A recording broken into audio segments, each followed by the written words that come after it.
All right, it's the time we've all been waiting for, at least I have. CNN contributor Roland Martin joins us live from New York right now to take a closer look back at last night's primaries and add his 2 cents. Roland, that's what the script says, but I know you, and I don't know about your personal life, but when it comes to opinion, you are a very rich man. Yeah, I think more like a couple of dollars. I mean, God, 2 cents. At least. God, please. The economy's that bad? The economy's that bad? Now, you are a rich man when it comes to speaking your mind. I know that. So last night we had a lot of drama go down. Barack Obama, 200 pledged delegates away from zipping this thing up. Do you think it's that cut and dried?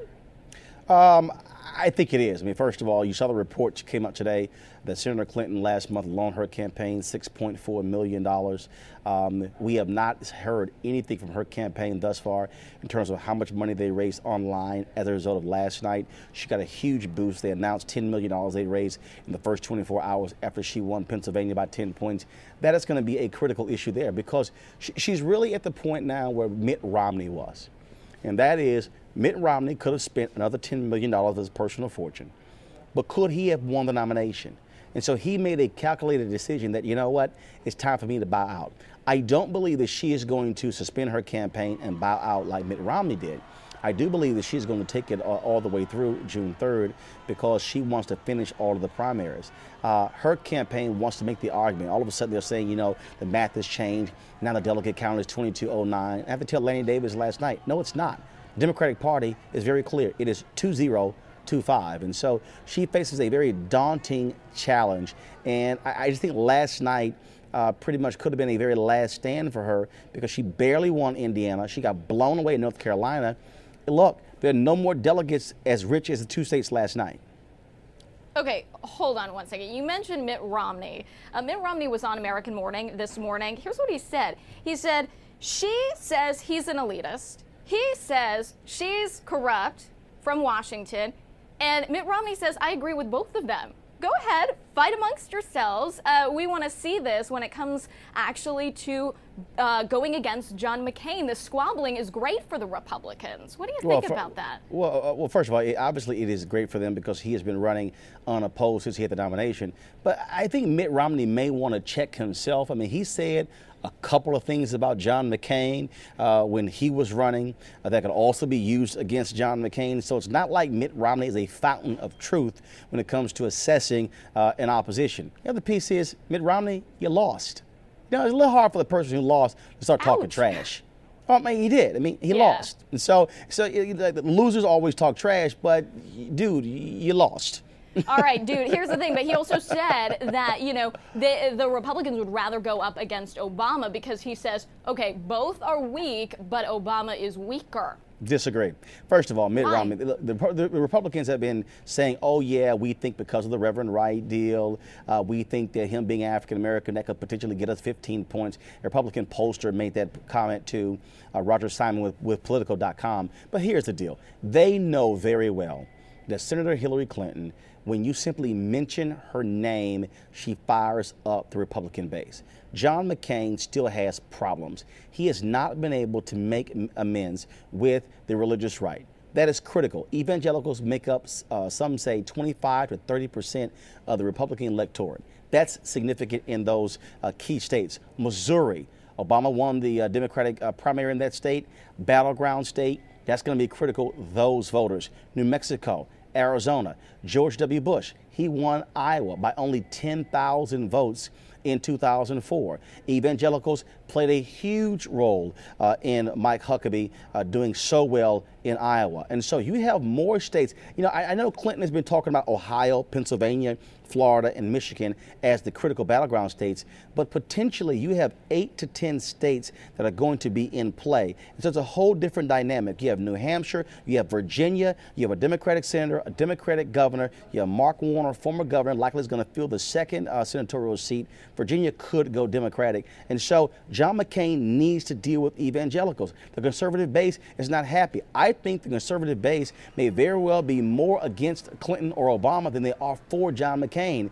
That, frankly, works in the favor of the Democratic nominee. Okay, but take religion out, take Reverend Wright out, take all of that out. What about experience? I mean, you have a freshman senator versus McCain. Sure. I mean, what Romney was saying is that he doesn't have experience running a state. He doesn't have experience in the executive, and he doesn't have experience running a company like Romney did. I don't know how that factors in. But again, the guy who actually ran a company, the guy who actually ran a state, used all of those arguments against John McCain. That guy lost. All right. It's sort of simple that way. And so you can make the argument. I think Senator Barack Obama proved in the Democratic primary that the experience argument doesn't matter. Senator Clinton used the experience argument. What this is going to boil down to, frankly, is going to deal with the economy. Certainly, John McCain has a leg up when it comes to national security, but he has admitted he does not know the economy like the back of his hand. And so, you know, if Obama gets a nomination, here's what I would do. And I put this in my CNN blog last week. What I would do is I will have my young supporters go to every McCain event and hand him a copy of an Alan Greenspan book. Because remember, John McCain made the comment that, you know, he didn't know much about the economy. Roland, but hey, that's mean. No, it's not mean, actually. But first of all, it's called politics. And what you do is he made the comment that he needs to read Alan Greenspan's book to learn about the economy. That's what you do. You remind him, say, here's Economics 101. Send some college students to say, hey, John McCain, come to economics class with us to come learn about the economy. It's probably been a while since you've been in class, but come on, let's learn about it. The bottom line is you have to expose your opposition's flaws. For McCain camp, there is no doubt that they're going to focus on patriotism and reverend right to go after Senator Barack Obama. They're going to go after experience in national security. But the Obama people need to go after John McCain on the issue of the economy. What does he know? Can he pull people out of it? And remember, he's also in favor of extending the Bush tax cuts. How is that going to play in those states where people are losing their jobs because the same hedge fund managers who are benefiting from those tax cuts are the same ones who are saying, take these jobs overseas, let's cut these jobs because we want to increase our profits. That's how you have to be able to attack one another. Well, you're already talking about Obama like he's the nominee already. I mean, let's wrap this up when it comes to the delegates, because I guess if we flesh this out, he says if he's gracious, which a lot of pundits are saying he should be, let's give Hillary Clinton Florida. The delegates didn't count there because of their primary rules. Not both of them were on the ballot in Michigan. Even if she gets Florida, he's still ahead. Right. First of all, there are only 217 pledged delegates left in terms of the remaining states. He sits, a couple of hundred away from actually securing the nomination, even less than 200. That means, let's just say if he only picks up, half of the pledged delegates, that means all he needs to do is pick up about 100 some odd superdelegates. She has a much tougher road to hoe to be able to win the nomination. And again, she must give the superdelegates some other option to go with her other than the Gallup poll shows I'm ahead. If that's the logic, why do we even have a primary? We can just simply base it upon the Gallup poll. This is not Ned Lamont running against Joe Lieberman in Connecticut by saying, sure, I lost to the guy in the primary, but I can beat the guy, in the general election. It doesn't work that way. And so she has that against her. She's not going to be an independent? Who? Clinton. Oh God, no. Okay, so you're saying that this is done. This is done and done. No, look. First of all, you have to play the string out. But again, she's hoping.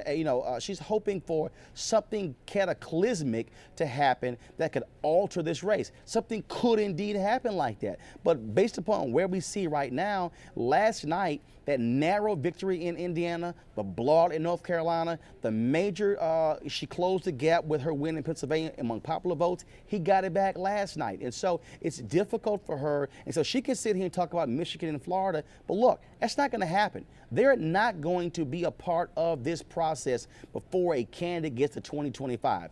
I do believe the delegates from Michigan and Florida will be seated, but they're not going to have an impact on who gets a nomination because 48 states followed the rules, 2 didn't. Who are those 2? Michigan and Florida. You play by the rules, you die by the rules. Okay, so what's the final word here? Obama v.